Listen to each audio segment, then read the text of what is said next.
Hi, this is Greg McIntyre with McIntyre Elder Law. Good morning. I wish we could do seminars right now. I love speaking to groups and crowds of people, but right now we're being to do our civic duty and wear masks and stay home and not really go out into mass gatherings. So I wanted to give you a seminar, but not something that was going to take 30 minutes or an hour of your time, a seminar in 10 minutes. So here we go.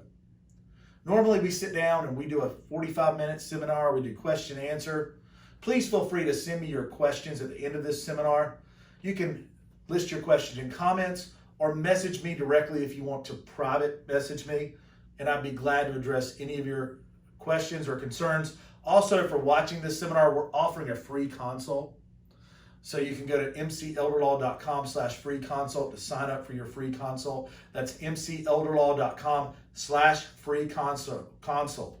So many people start with estate planning and they go straight to complicated issues like trust, deed protection, and those are important issues. However, let's start with foundations. That's where we should start, and sometimes the most important things you should have in place during your life. Right now, we're in a pandemic. We're scared. There's financial uncertainty. I may not want to spend money on anything, much less estate planning. Let me tell you why estate planning allows you to take control of your financial future and your future in general.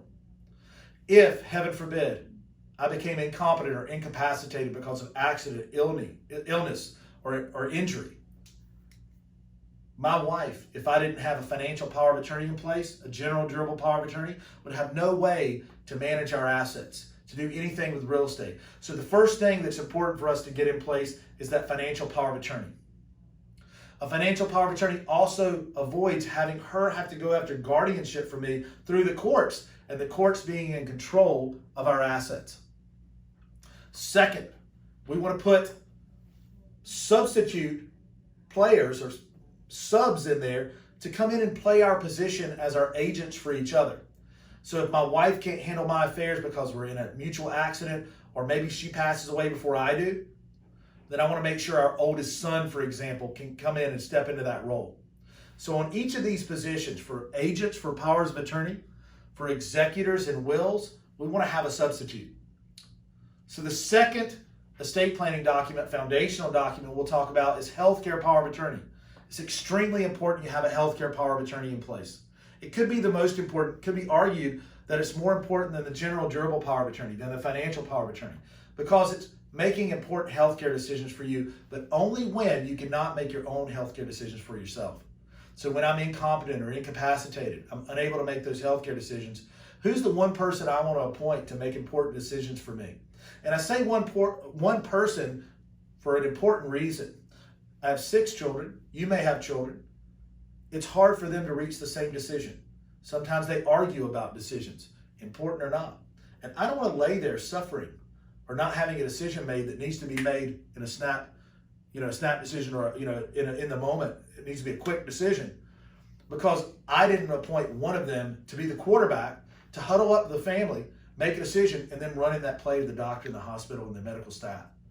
It's important to appoint that one point person, that one quarterback, to make your important healthcare decisions. Could be the most important thing you do in your entire life, is set up that healthcare power of attorney. You also want it well written, legally drafted in North Carolina so that it's HIPAA compliant and medical records can be pulled. Extremely important. Now, kind of a sister document or brother document to a healthcare power of attorney is a living will. And we want those documents to communicate with each other. A living will is also called a declaration for desire for a natural death. And that's the third foundational document. Different than a do not resuscitate order. That's a document you make with your healthcare provider, your doctor, that if you've been through a lot, maybe you've been resuscitated before, you say, no more. But if I have a heart attack right now, I would ask you to please revive me because I have kids to feed. I have to work. I have to continue my life. A declaration for desire for a natural death, a living will, is different than that. It's for that last situation where you're terminal, incurable. You're being maintained by artificial respiration, for example, artificial nutrition, hydration. How do you want to be treated in that situation? Is it okay to let me go if the only medical procedures that can be done are going to prolong my suffering? I would say yes. And I want to make sure I absolve and relieve from liability the hospital, the doctors, as well as my healthcare agent for complying with my wishes. It's my voice in the room when I can't speak. It also allows me to incorporate religious preferences, such as to be ministered to before I pass. And it allows me to not be stuck in limbo indefinitely. Well, if I don't have a healthcare agent, or if there's something wrong, a court has to come in and try to decide what happens to me. It allows me to take control. In estate planning, everything we're talking about allows you to stay in control and not be a victim of circumstance, not be a victim of what's happening around you, not be a victim of time passing. Even if you're incapacitated, incompetent, you can appoint the agent who's in charge of your finances, healthcare, and your voice can be in the room to decide that last moment. If you're ever in that situation, which is a horrible situation to be in, where say brain death has occurred, you're being maintained by respirators, and I want to say that it's okay to let me go, and I don't want my body to linger on and suffer indefinitely. And last but not least, for foundational planning, a will. A will is a document that's been around for thousands of years, literally. Used to be oral, now written, and allows you to decide who's in charge, your executor, who's in charge of executing your will, deciding, making sure that the money, property that has to change title and get to heirs, get to the kids, for example, the grandkids, make sure that's handled properly at the courthouse. That's the executor. We want to have a backup in there that can handle that job if the primary executor you appoint can't do that job for any reason.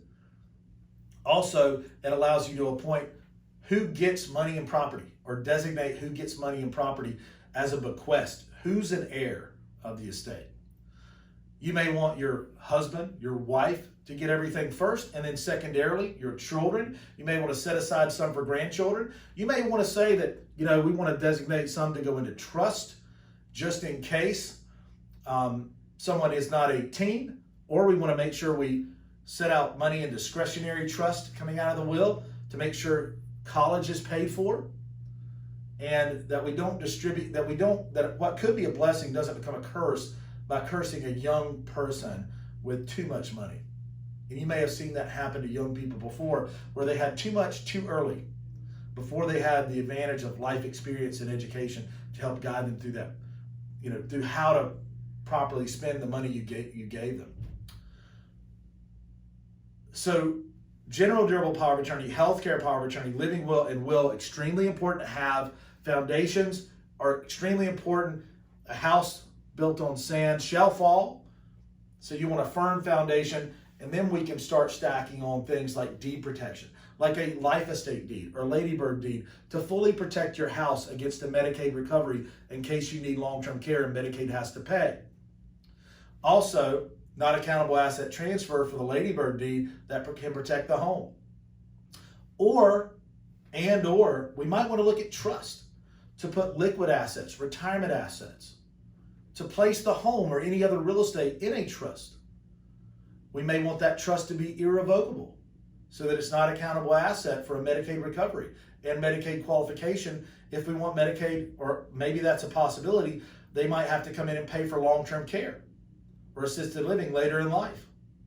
We may want to look at a convertible trust that allows the assets to be under your control right now, and then converts either at your election or because of, say, a healthcare event, a very threatening healthcare event that threatens long-term care, converts it to an irrevocable trust to protect those assets. Could be the house, other real estate, other liquid assets. That is a summary in under 10 minutes of some great estate planning tools that we offer and that you should think about for you and your family. During this time, you have the ability to take control of your estate plan, to take control of what happens to your hard-earned money and property. And we at McIntyre Elder Law are here to help you. We offer consults by phone, by video chat, or in person. And we set those up easily all the time. And I'm going to hand over you the ability to set that up yourself. You can go to mcelderlaw.com/book free consult to schedule that free consult today. During this time as our civic duty, we're offering free consults to our clients and potential clients. Once you're a client of ours, you also receive free eDocs access, which is bank level security system storage of all documents, a case manager that reviews all documents for spelling mistakes, address corrections, name spellings before we sit down at the signing table, because we respect your time and we believe in quality control, and we want to deliver a quality service and product to our clients. You also receive free annual reviews every year, because we know your life will change and we want your estate plan to grow with you as you age and as life changes. We're here to help you at McIntyre Elder Law. Give us a call, 704-749-9244, to ask any questions or set up your free consult today. Have a great day.